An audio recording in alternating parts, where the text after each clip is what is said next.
Symphorien Ngolo, chercheur camerounais, politiste et en même temps pluridisciplinaire du point de vue de mon parcours initial qui a été d'abord celui des sciences de l'environnement. Ajouter donc à ça un doctorat orienté sur des aspects de philosophie politique appliquée à l'environnement. Ma pluridisciplinarité, comme je vous l'ai dit, part d'abord d'une formation initiale orientée sur des questions plutôt de sciences de l'environnement et d'écologie forestière en l'occurrence. Et ce parcours-là s'imbrique avec les questions, des questions politiques parce qu'au début, il a été question pour moi de capter, de comprendre les techniques, n'est-ce pas, qui influencent la gestion des écosystèmes forestiers en particulier, c'est ce qui est ma thématique principale. Et après donc avoir cerné à peu près, hein, on ne fait pas tout à fait le tour complètement de la question en si peu de temps, mais après ce premier parcours initial donc sur les techniques, j'ai jugé indispensable de m'intéresser au processus, c'est-à-dire que qu'est-ce qui finalement influence les processus politiques qui ont vocation à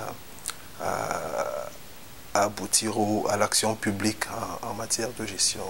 durable des écosystèmes forestiers, en Afrique en particulier.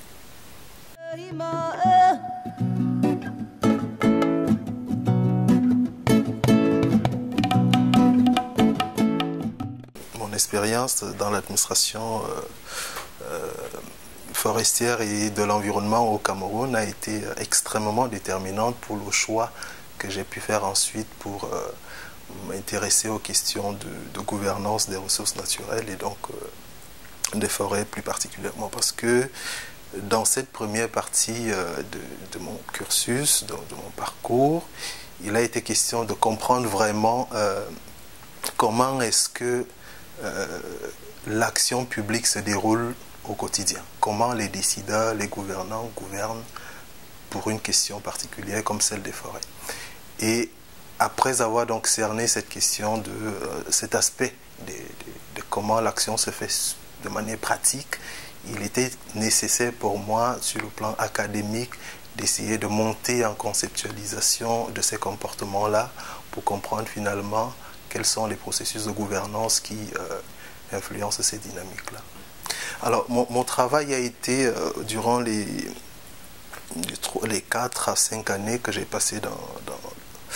dans cette administration-là, avant de faire mon doctorat, c'était principalement, dans un premier temps, de m'occuper de tout ce qu'on appelle en général dans ces administrations en Afrique, la fonction de cadre d'appui. En gros, il s'agit d'être à l'appui des gouvernants, des décideurs à un certain niveau, notamment de cabinet ministériel, pour les soutenir autant que faire se peut sur la prise de décision la plus éclairée possible en apportant des outils d'aide à la décision du point de vue technique en l'occurrence.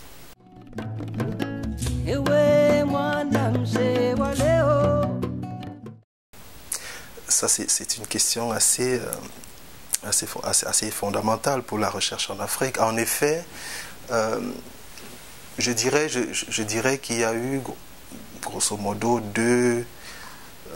sources, n'est-ce pas, qui m'ont porté à financer mes études. Donc la première étant tout ce qui était gouvernemental ou intergouvernemental. Donc il y a eu une bourse, notamment de l'administration forestière au Cameroun, via des fonds multilatéraux qu'elle avait en charge. Après, il y a eu un appui assez déterminant pour la deuxième partie d'une bourse de l'école, de l'université, de l'école polytechnique fédérale de Zurich, donc qui a permis de faire mon travail de recherche. Et ça permet de préciser que c'est malheureusement on va dire, une des des ambiguïtés, n'est-ce pas, de l'ambition africaine de devenir émergent. Hein. Dans beaucoup de pays, c'est devenu un peu la mode de vouloir être un pays émergent sans pour autant outiller et soutenir à juste mesure les chercheurs. Ça, c'est donc.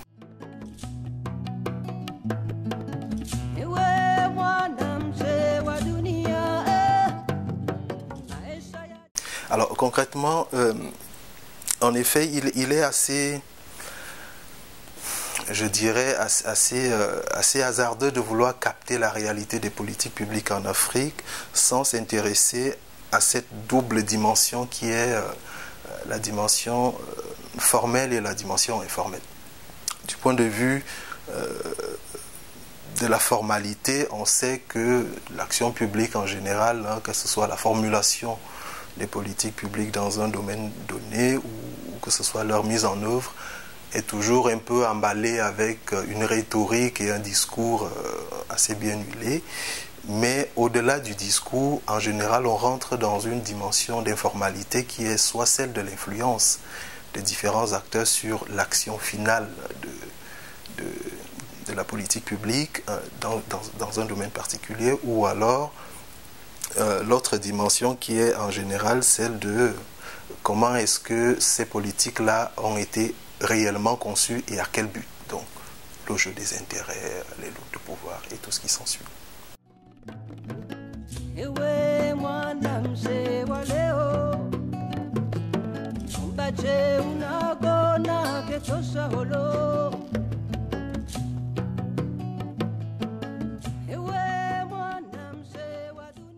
L'engagement des acteurs publics, en général, c'est quelque chose d'assez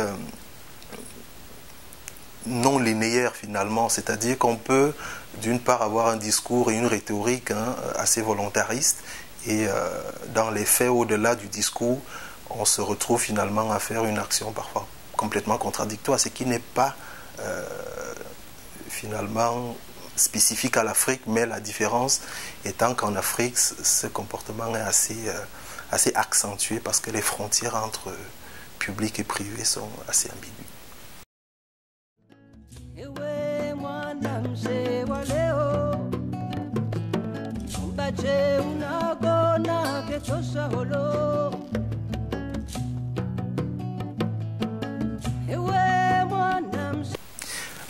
Alors, je dirais que le message clé finalement de ce questionnement est de dire que au-delà des prises de position formelles, des engagements et donc, comme je l'ai dit tout à l'heure, de la rhétorique et du discours qui peut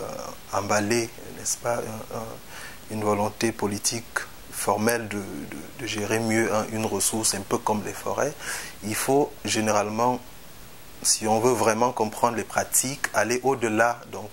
de cet emballement formel-là pour comprendre qu'est-ce qui peut motiver à un moment donné un acteur étatique dans ces contextes africains en particulier à se retrouver presque obligé de dire oui. Je fais ici allusion notamment à la décennie des années 1990 et celle d'avant d'ailleurs, qui a poussé beaucoup de gouvernements à s'engager sur les plans d'ajustement structurel, alors qu'en général, aucun d'entre eux n'y croyait vraiment ou n'y adhérait complètement. Mais les conditionnalités étaient telles que le choix était assez restreint.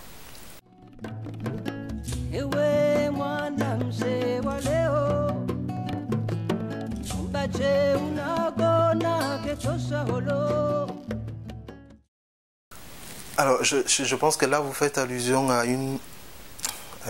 conflictualité assez prégnante entre la notion de bien commun telle qu'elle est mise en avant dans le discours international et celle de souveraineté finalement vis-à-vis des ressources dans les pays africains qui généralement met plus en avant la nécessité de l'instant et voire du court terme. Alors, de mon point de vue, il faudrait interroger les anthropologues, mais je pense que l'Africain n'est pas fondamentalement allergique au long terme, bien au contraire, bien au contraire.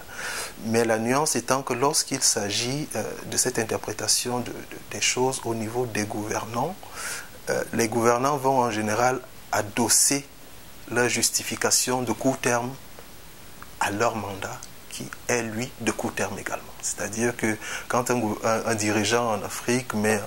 en Afrique ou ailleurs, on a les mêmes contextes dans les pays développés, quand un dirigeant met en avant le fait qu'il faille avoir des résultats tout de suite et maintenant, et donc ne pas s'intéresser à une politique publique qui puisse se projeter sur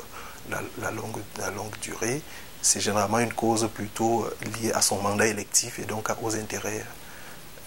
de court terme. Ouais.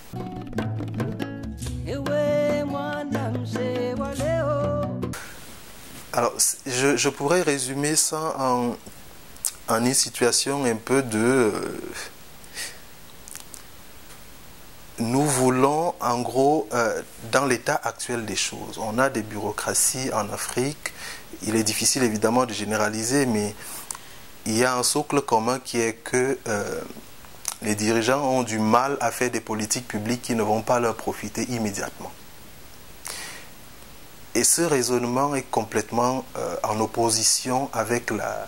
les enjeux autant environnementaux que générationnels, hein, du point de vue de l'usage durable et à long terme des ressources naturelles. On ne peut pas continuer à raisonner sur un pas de temps extrêmement court sans prendre en compte le fait que d'autres après nous auront besoin de ces ressources-là et que ces ressources-là, si elles viennent à manquer, y compris dans un temps plutôt moyen, hein, du moyen terme, ça peut causer, et ça commence déjà à causer dans certains cas, des bouleversements sociaux assez importants qui peuvent nous amener loin.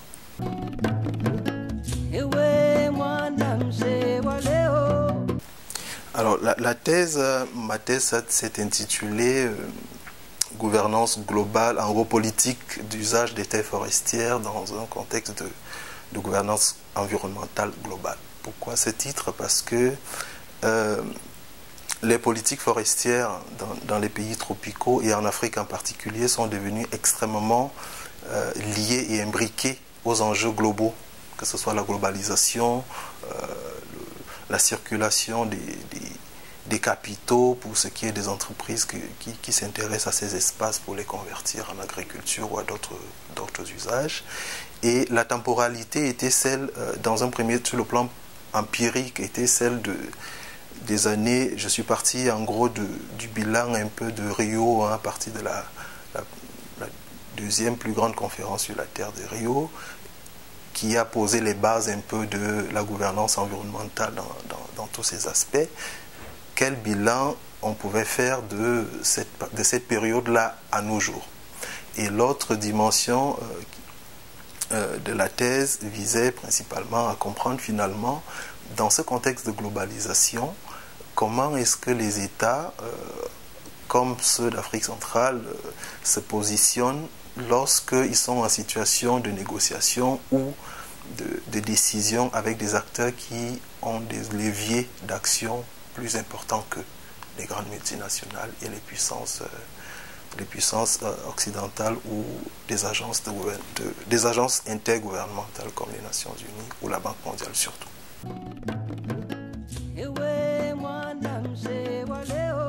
Dans le secteur forestier, on peut tout à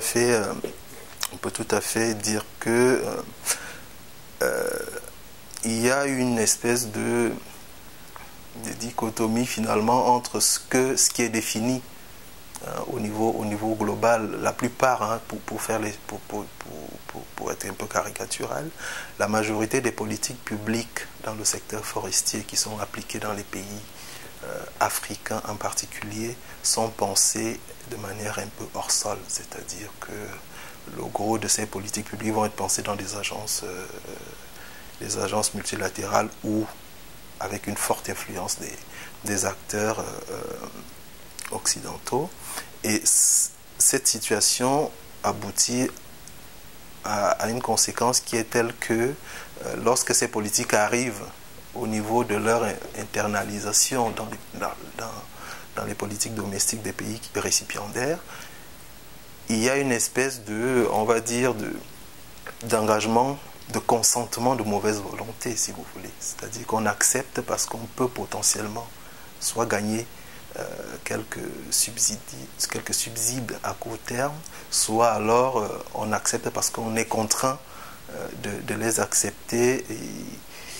pour gagner pour avoir une levée de conditionnalité pour une autre action annexe. Et ça fait partie des choses qui les poussent à...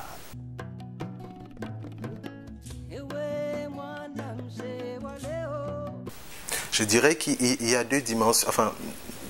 on peut s'arrêter aux deux dimensions que je trouve essentielles. Il y a une dimension passivité parce qu'on considère que ces politiques-là qui nous sont imposées ou pour lesquelles on a plus ou moins adhéré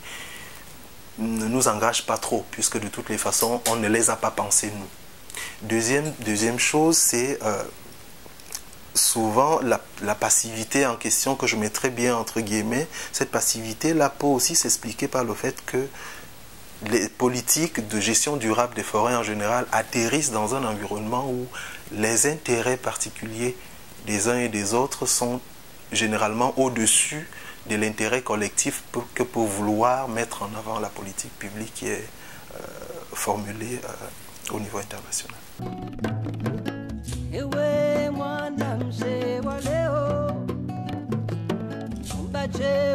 La notion de bien collectif ici peut être interprétée de différentes manières. Vous voyez, pour un fonctionnaire en Afrique qui a un salaire qui a été divisé par, je ne sais, 2, 3, 4 durant la période d'ajustement structurel et qui se retrouve avec à sa charge une grande famille à nourrir, pour lui, capter ou domestiquer une politique, un pouvoir public de l'État, donc un pouvoir de l'État à ses fins privées, c'est aussi une certaine façon, je ne justifie rien, je souligne, c'est aussi une certaine façon pour lui de contribuer au bien collectif des siens. C'est-à-dire que s'il ne fait pas ça, il n'arrondit pas les fins de mois. Et s'il n'arrondit pas les fins de mois, sa famille n'a pas les soins de santé qu'il faut. Mais évidemment, l'addition de ces comportements-là à un niveau national, donc global, plus à grande échelle, fait qu'on arrive finalement à une somme d'intérêts individuels qui ne fait pas forcément le bien collectif dans le sens de l'idée générale, de l'intérêt général.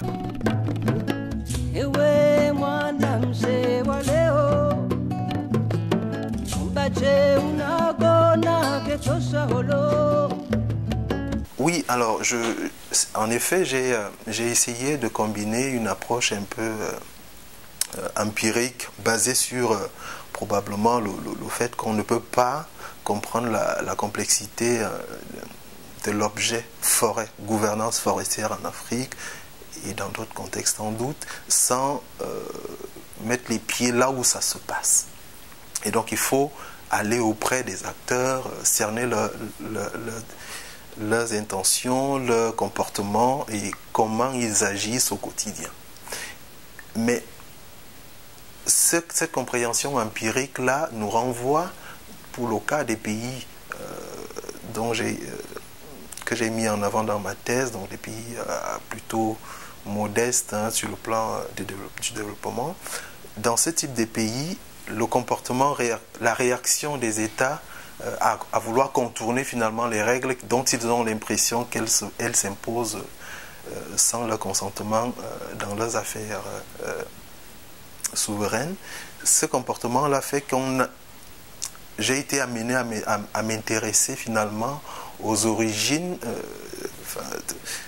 de la pensée philosophique, hein, avec un auteur assez célèbre, bien que controversé, dont les travaux irriguent encore aujourd'hui la pensée politique contemporaine, qui est Machiavel, en gros, qui a pensé un peu, qui a posé les bases de la pensée politique, du comportement d'un État qui veut faire prévaloir ses intérêts, quelles que soient les circonstances.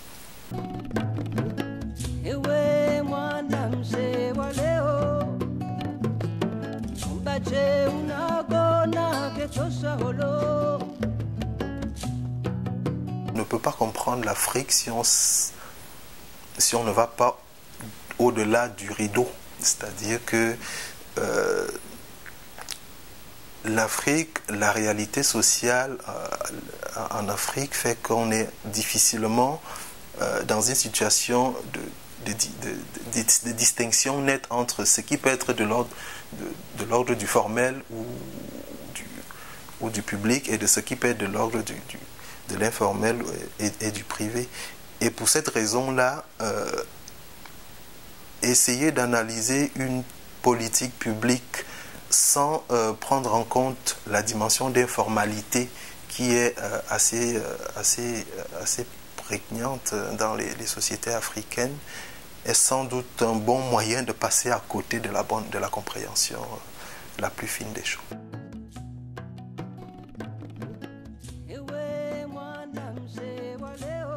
La dimension de globalité ou de mondialisation qui entoure les politiques forestières dans les pays africains fait que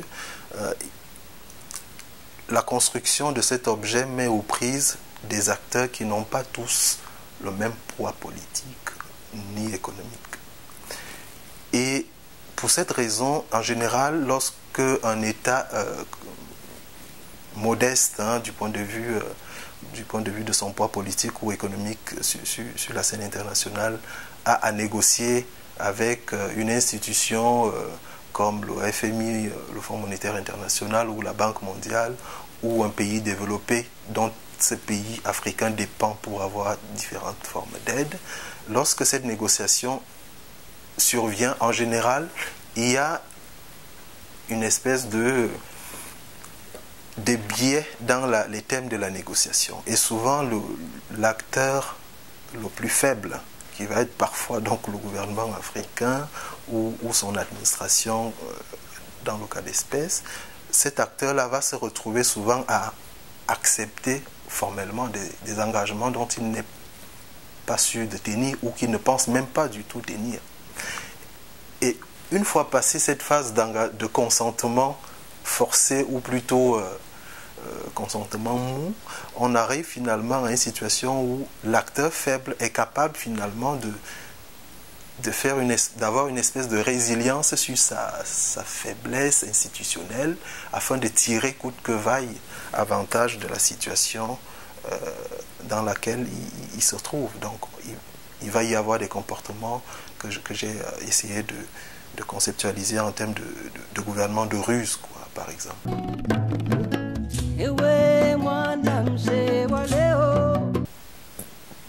Pour la définir assez simplement, je dirais que la notion de souveraineté limitée en sciences politiques, en général, fait référence à un État qui n'a pas toutes les capacités institutionnelles et bureaucratiques pour assurer, d'une part, le contrôle et la maîtrise de l'ensemble de son territoire, et de deux, qui n'a pas non plus les capacités d'assurer une provision ou une fourniture des services essentiels dont a besoin sa population. Il peut s'agir de la santé, de l'éducation, des conditions environnementales viables. Et lorsqu'on applique ça à la forêt, on se rend compte que beaucoup de pays en Afrique ont des vastes portions de leur forêt qui sont sous le contrôle soit des groupes contestataires armés, ça va être le cas dans certains pays que vous pouvez imaginer, autant en Afrique centrale qu'en Afrique de l'Est. Ça va être une domination des acteurs externes à l'État qui peut être plus diffuse du point de vue de l'administration des aires protégées, par exemple, qui sont devenues dans beaucoup de pays une chasse gardée des grosses ONG internationales de conservation. Et donc, cela amène à souligner le fait que finalement, les États en Afrique peuvent évidemment, comme tous les États, se prévaloir de la pleine souveraineté du point de vue du droit international. Lorsqu'on arrive dans une conférence internationale, on est tous souverains. Mais en interne, ce n'est qu'une fiction de penser que tous les États africains jouissent d'une souveraineté pleine et entière.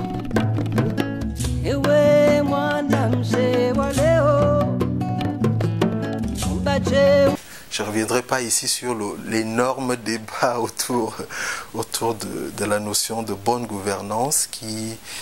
est parti en effet d'un cadre assez normatif du point de vue de la pensée managériale de l'action publique et avec une forte charge libérale en l'occurrence. Mais ce que je dirais, c'est que du point de vue des politiques publiques appliquées à la forêt, l'influence ou plutôt l'impact du discours de la bonne gouvernance a abouti à peu près à une situation où l'État, on s'est retrouvé avec un État démantelé de ce qu'il existait à ce moment-là, notamment au courant de la décennie des années 90. Donc, le discours de la bonne gouvernance a estimé que l'État en Afrique était extrêmement prédateur et donc il fallait le démanteler pour pousser de nouveaux acteurs non étatiques qui soient transnationaux, des entreprises privées ou des grosses ONG internationales ou de ce qu'on appelle aujourd'hui la société civile locale. Mais finalement, on s'est retrouvé avec une situation où on veut gérer les forêts en Afrique sans l'État, mais il se trouve que les forêts en Afrique appartiennent majoritairement encore à l'État, tout comme la majorité du patrimoine foncier. Et donc c'est un peu le serpent qui se mord la queue, ce qui fait dire qu'on ne pourra pas réellement aborder la question de la réforme des gouvernances forestières en Afrique en faisant l'économie d'une refonte des structures de bureaucratie pour améliorer leur fonctionnement en Afrique.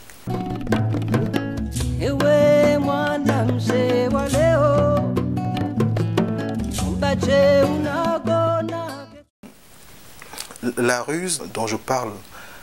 abondamment dans la thèse, en effet, revient toujours à cette situation où une entité institutionnelle, en l'occurrence l'État en Afrique, ou au Cameroun en particulier, pour citer ce cas-là, peut se retrouver dans une situation où elle a en injonction une forme de réforme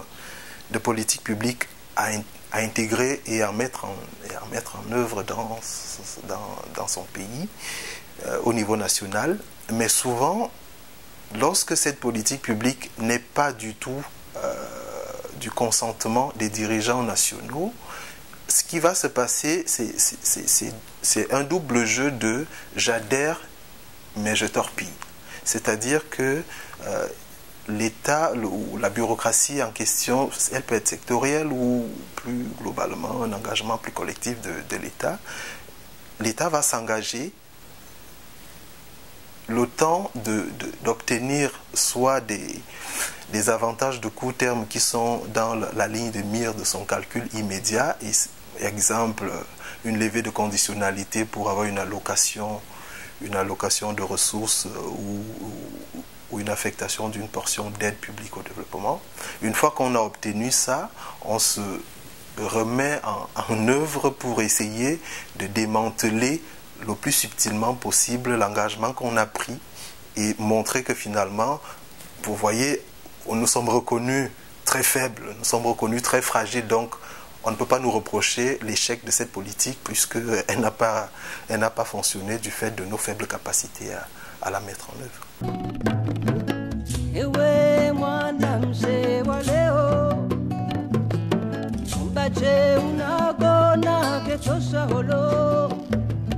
Le concept de géopolitics est en effet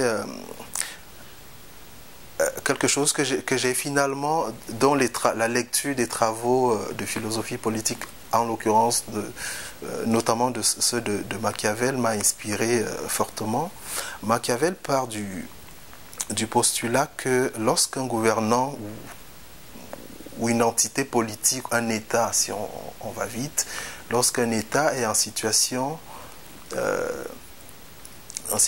défendre ses intérêts, il a le choix entre un comportement de force, donc la force du lion, il peut se comporter en s'appuyant sur sa puissance, mais si cette puissance s'avère insuffisante ou non accessible, pour ce qui est le cas de beaucoup de pays en Afrique, donc on ne peut pas utiliser la puissance vis-à-vis d'un acteur comme la Banque mondiale dans beaucoup de cas, et bien dans ce cas-là, cet acteur politique peut s'appuyer sur ce qu'il appelle la ruse du renard. Alors, prenant appui sur ce travail-là, je me suis rendu compte que ce qui pouvait finalement le mieux caractériser le comportement de beaucoup d'États en Afrique était le fait que ces États étaient parfois capables de faire aveu de leur faiblesse, un peu comme un gecko en effet qui peut se retrouver sur un mur ou un plafond avec un bal de moustiques ou d'insectes tout autour de lui et dont on peut avoir l'impression qu'il est incapable finalement de prendre le dessus sur la situation qui se déroule. Mais en réalité, cet acteur-là, donc si on reste sur l'image, la métaphore du gecko, ce gecko peut rester tout à fait dans une logique où je laisse dérouler le jeu, je laisse maintenir l'ambiguïté sur ma capacité ou non à agir, et in fine, en fait, j'attends le bon moment où je me retrouve en situation de force. Donc, j'attends lorsque j'ai vraiment bien calculé, là, peut-être, tiens, on vient de me lever la conditionnalité, et bien, une fois que la conditionnalité est levée, ah, vous voyez, en fait, mon administration est assez faible, elle ne peut pas tout à fait appliquer votre politique. Pourquoi? Parce que pour aller arrêter l'exploitation forestière dans la zone est de mon territoire, il me faudrait 14 véhicules par service régional, je ne les ai pas, et bien, qu'est-ce que je fais? Je ne peux pas tout à fait vous donner satisfaction. Donc, je m'appuie sur ma fragilité avérée ou plutôt affichée pour finalement tirer avantage de la situation dès lors que le moment s'avère opportun pour moi.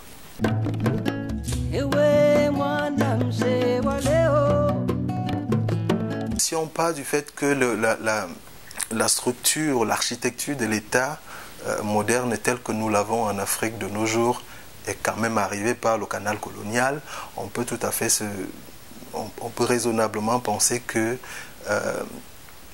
le dispositif d'avant-colonisation était davantage celui d'une administration plutôt coutumière des biens. Donc c'était cette forme-là. Et comme dit Achille Mbembe, que je partage tout à fait cette analyse parce que finalement l'État post-colonial en Afrique a hérité d'une espèce de reniement de ce qui était la réalité de l'administration des choses, de la terre, de l'accès à la terre qui était formel parce que l'oralité, l'informalité en Afrique était celle qui gouvernait les sociétés ancestrales. Donc cet État postcolonial a hérité de ce renoncement, ou plutôt de cette marginalisation de la réalité coutumière en Afrique, pour finalement bâtir une réalité d'un droit moderne qui aujourd'hui continue à coévoluer en ignorance mutuelle ou en méprisance mutuelle avec le droit coutumier qui fonctionne également, même si on ne veut pas le reconnaître, qui a toujours son mot à dire.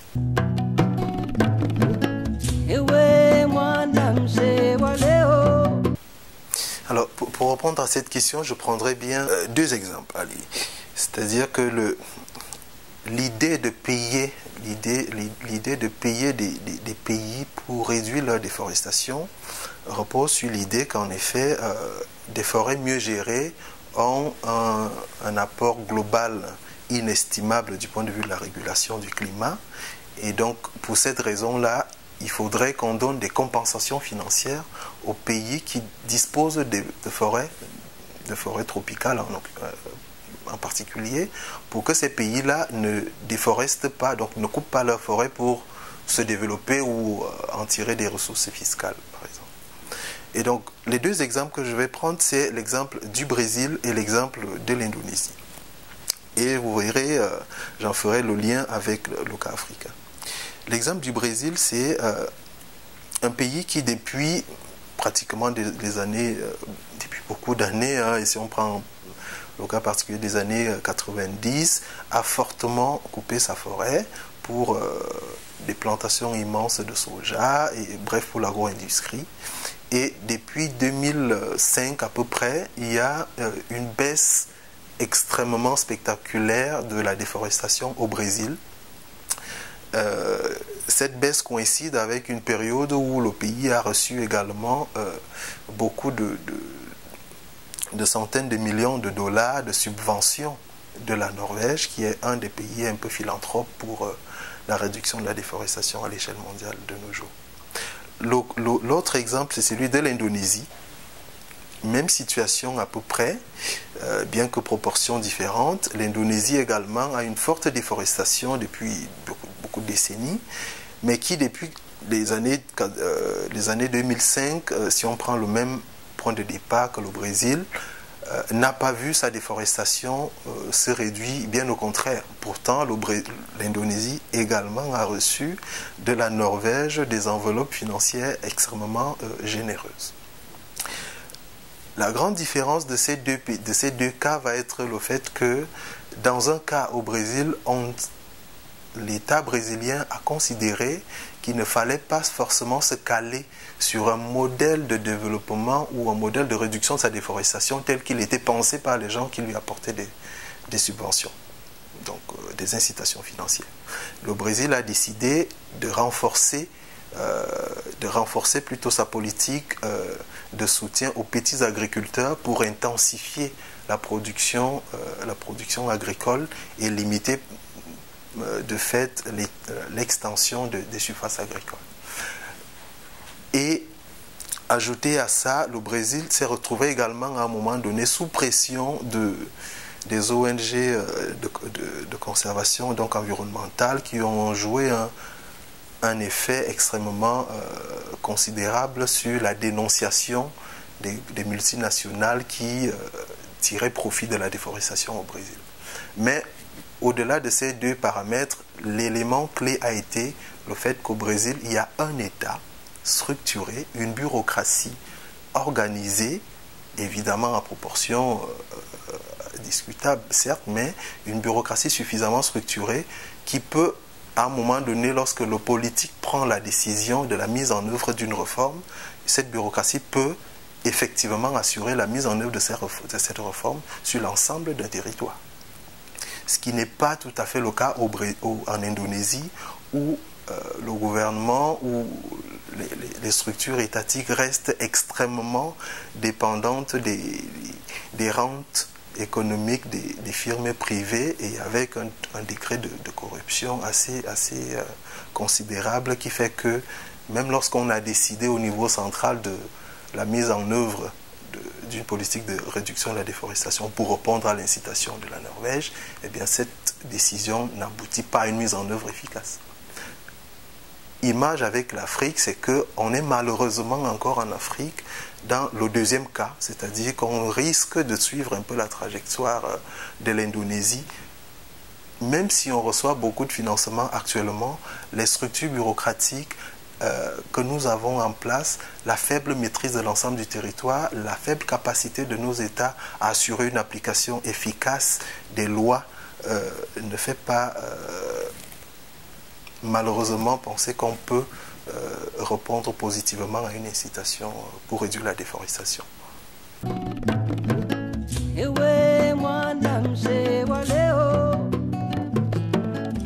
La Crowning Government, donc le gouvernement de ruse, si on peut le traduire ainsi, ou du faible, mais de ruse c'est peut-être beaucoup plus adapté. Donc le gouvernement de ruse est tout à fait en mettre en lien avec la géopolitique dont nous avons discuté auparavant, c'est-à-dire que dans une situation où un acteur étatique ou politique peut se retrouver acculé du fait des injonctions d'un acteur plus puissant que lui, cet acteur-là peut finalement adhérer malgré lui à des injonctions de réforme, si on reste sur les questions de politique publique liées aux forêts. Donc l'État en situation de fragilité, donc de faiblesse malgré la forte dimension normative de cette notion, d'où le recours à la notion plutôt de souveraineté limitée. Donc un État à souveraineté limitée, finalement, se retrouve dans une situation où il accepte des réformes, mais comme il ne peut pas gouverner, donc rejeter ces réformes-là, s'il ne les désire pas, comme le ferait le Brésil par exemple, s'il ne peut pas les rejeter formellement, eh bien il va se résigner dans un comportement de ruse pour tirer avantage de la situation et finalement essayer d'imposer adroitement ou maladroitement son intérêt dans le jeu qui se joue, dans le jeu de pouvoir qui lui est imposé.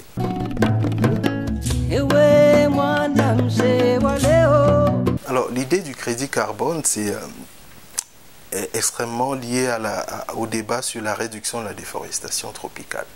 C'est-à-dire qu'on s'est dit qu'il faudrait un élément de mesure qui soit commun à toutes les situations où on veut influer sur les politiques forestières, donc de réduction de la déforestation. Et l'idée du crédit carbone est de penser, de dire que lorsqu'une forêt est debout, donc si on prend l'exemple d'un arbre, si un arbre debout stocke du carbone, et ce carbone, lorsque l'arbre est coupé, est relâché dans la nature, c'est ça qui fait les émissions de gaz carbonique. Et donc, pour éviter qu'il y ait cette pollution atmosphérique, donc ce relâchement du CO2 dans l'air, il vaudrait mieux garder un arbre sur pied. Donc, une forêt conservée pour une surface importante. Et l'idée du crédit carbone est venue du fait qu'on s'est dit dans la gouvernance globale donc, du climat qu'on pouvait créer un marché de telle sorte que les gens qui conservent leur forêt aient une possibilité de convertir, c'est virtuel, hein, une possibilité d'avoir une conversion virtuelle de leur forêt en capital carbone. C'est-à-dire que j'ai 10 arbres, ça me vaut peut-être 40 tonnes de carbone, ou une forêt, et fois 10, ainsi de suite. Et affecter un prix à cette unité carbone qui va de fait inciter les propriétaires des forêts à garder leur forêt finalement debout. Et le prix de ce carbone-là avait besoin d'évaluateurs. C'est-à-dire que si moi j'ai une forêt et que je déclare que cette forêt a 10 tonnes de carbone, il faudrait bien qu'il y ait quelqu'un qui vienne me prouver, qui prouve à mon acheteur que ma déclaration de 10 tonnes de carbone est fiable. Et c'est pour ça que c'est créé un marché privé de certificateurs privés, on appelle ça des standards privés, hein, des certificateurs, en général des ONG, mais de plus en plus des entreprises qui ont créé une espèce de niche entre l'acheteur du carbone, donc un pollueur qui veut, par exemple une compagnie aérienne qui veut montrer qu'elle fait des choses pour le climat, et le vendeur du carbone, donc un propriétaire d'un espace forestier. Sauf que le principe s'est basé sur le fait que la partie tierce, donc qui était le certificateur, était forcément de bonne foi, et que cette partie tierce, dans cette ONG ou cette entreprise, irait en toute bienveillance chez le producteur et certifier vraiment que c'est viable ce qui a été déclaré et donner un quitus à l'acheteur pour que le deal se fasse. Sauf qu'il s'est développé une espèce d'opportunisme qui fait que, comme le prix du carbone au niveau international n'a jusque-là jamais décollé, c'est-à-dire à un niveau suffisamment incitatif pour que les gens l'achètent beaucoup ou que ceux qui en produisent continuent d'en produire, eh bien, les certificateurs se sont retrouvés avec des gains assez faibles. Et donc, pour augmenter leurs gains, eh bien, on est entré dans un comportement là aussi qu'on pourrait qualifier de ruse pour que, plutôt que de certifier que j'ai 10 tonnes de carbone, eh bien, mon certificateur peut s'entendre avec moi et consentir et attester que, en fait, mes 10 tonnes de carbone en valent 40. Et du coup, voilà, ça fait que tout le monde gagne dans le jeu, si on peut dire. Tout le monde, sauf évidemment le climat dans l'affaire. Et ça, c'est malheureusement, la tendance actuelle qui est en train de se développer, ce qui ne veut pas dire qu'il n'existe pas des cas où des gens sont de bonne foi, où ça se passe bien, mais une tendance assez importante est celle, n'est-ce pas, de cet opportunisme qui fait que on a plus une espèce de fabrication virtuelle, n'est-ce pas, du crédit carbone, donc de la production du carbone, que de l'effectivité telle qu'elle se passe sur le terrain.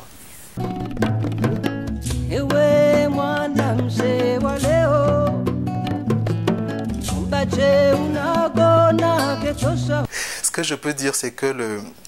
en fait, le débat sur est-ce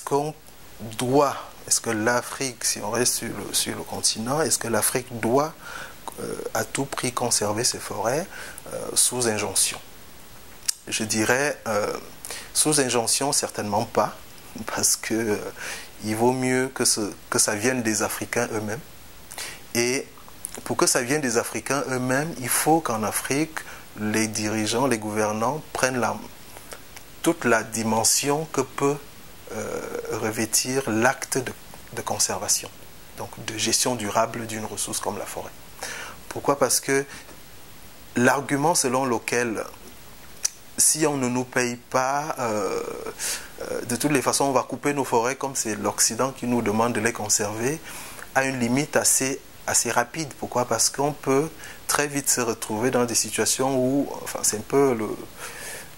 scier la branche sur laquelle on est assise. Pourquoi? Parce que lorsqu'on a un paysan, prenons le cas d'un paysan sénégalais ou malien, lorsque ce paysan sénégalais ou malien fait face à la rareté de fertilité de ses sols parce que tout le couvert végétal a disparu, la conséquence immédiate n'est pas imputable ou n'est pas ressentie par le pays développé qui nous demande de conserver, même si par ailleurs ce pays développé pourrait tout aussi réduire sa pollution industrielle pour que tous ensemble on fasse le jeu. Ou alors penser que le développement peut être complètement incompatible avec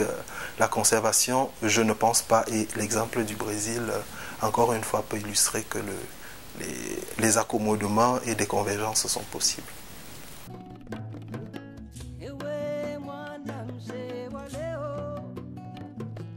Le concept d'émergence, comme vous dites, est extrêmement à la mode.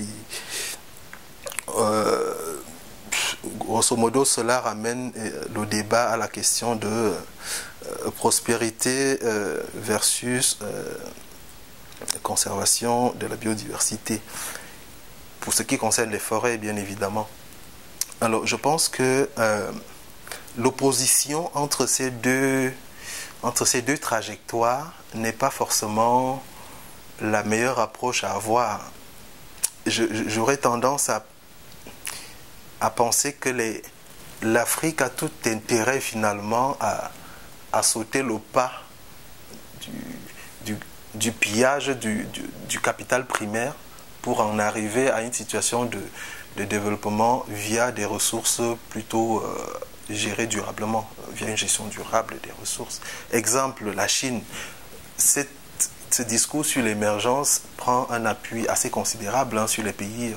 en effet, dits émergents, et la Chine en est un parfait exemple. La Chine, jusqu'à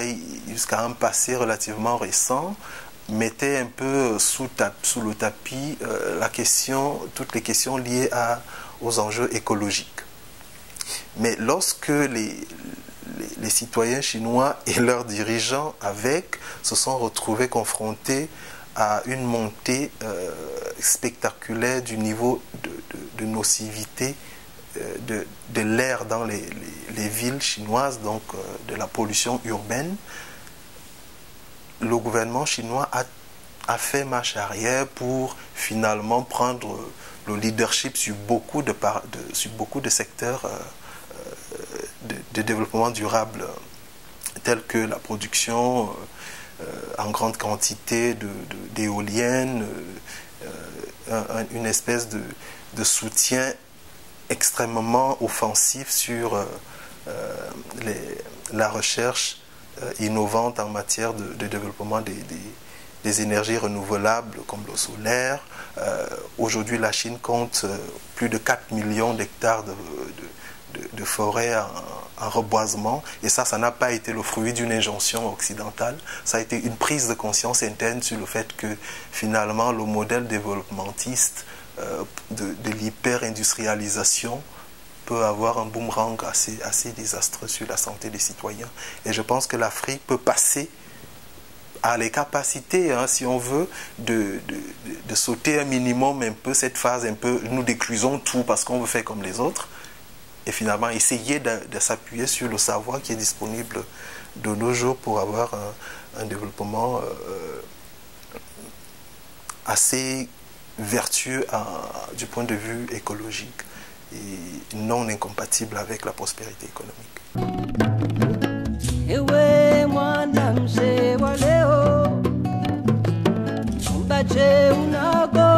Oui, on va peut-être déjà plus ou moins évacuer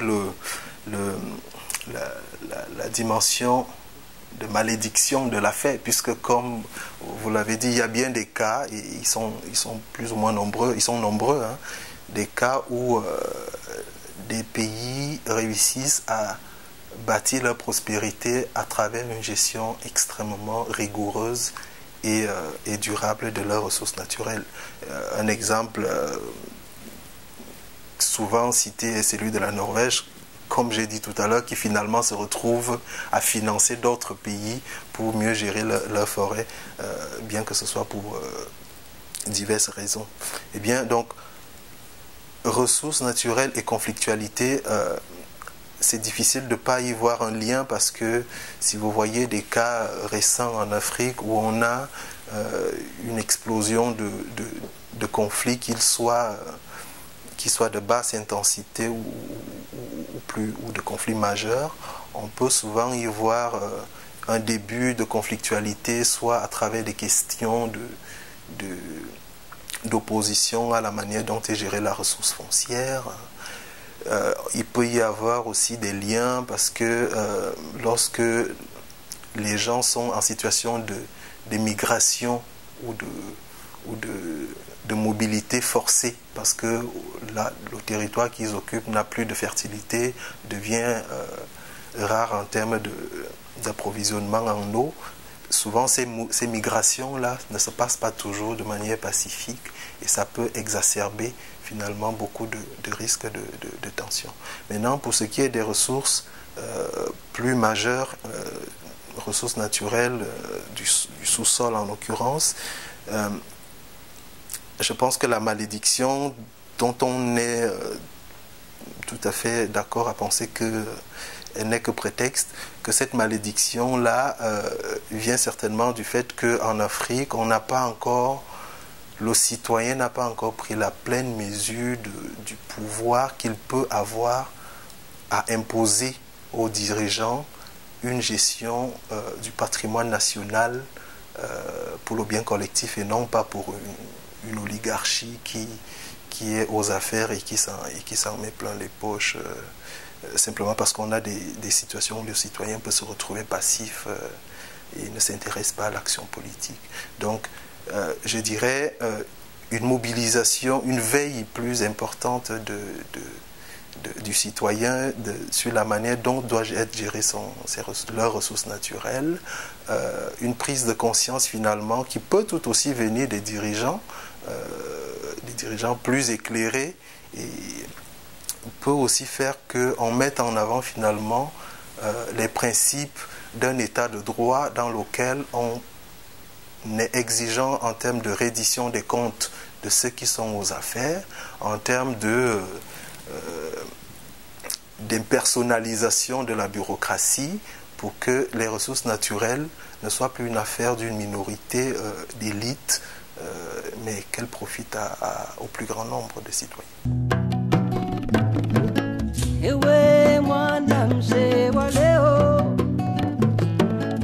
Du cycle, hein, c'est une espèce de cycle de conférences internationales sur différentes questions, et en particulier sur le climat tel que vous l'avez souligné. Celle de Paris cette année, celle du Maroc l'année prochaine, et ainsi de suite. Chaque année, on a un cycle comme ça. Et le résultat, le bilan de tout ça finalement est malheureusement assez mitigé parce que souvent les dirigeants politiques se plaisent à faire des accommodements à la marge plutôt que de prendre des décisions qui leur seraient politiquement coûteuses. Pour des pays occidentaux, ça peut être des questions de transition énergétique. Est-ce qu'on dit aux citoyens finalement ce que vaut réellement le prix d'une énergie comme l'électricité ou comme le pétrole, avec tout ce que ça concerne comme chaîne de lien dans des pays qui sont producteurs de ces ressources naturelles-là. Mais pour l'Afrique, je dirais que la solution peut passer par ces grandes messes internationales, mais elle ne sera certainement pas pensée à ce niveau-là. La solution sera sans doute d'abord endogène, parce que le simple fait qu'un pays considère que son émergence va passer par une marginalisation de sa population rurale à qui on va arracher des terres pour les allouer aux multinationales parce qu'elles vont débarquer avec de gros engins pour faire une agriculture spectaculaire, est certainement un moyen déjà assez sûr de potentiellement passer à côté de la trajectoire qui peut nous amener sur un développement durable, parce que l'entreprise qui va venir va certes apporter des promesses d'investissement importants, et une fois que les gains sont opérés par cette entreprise, elle s'en ira et la population qui va rester va souffrir de tout le gaspillage qui aura été fait, même si à très très court terme, elle aura profité d'éventuels petits emplois au niveau local. Cette solution-là peut tout à fait être mise en balance avec une situation où on soutiendrait des petits agriculteurs pour consolider les modèles d'agriculture agroécologique et basés finalement sur le respect d'une combinaison arbre-culture qui a longtemps été celle des cultures ancestrales africaines où les gens ne cultivent pas forcément en déboisant tout un couvert, mais en enlevant quelques arbres pour créer des conditions de lumière qui font que la culture pousse.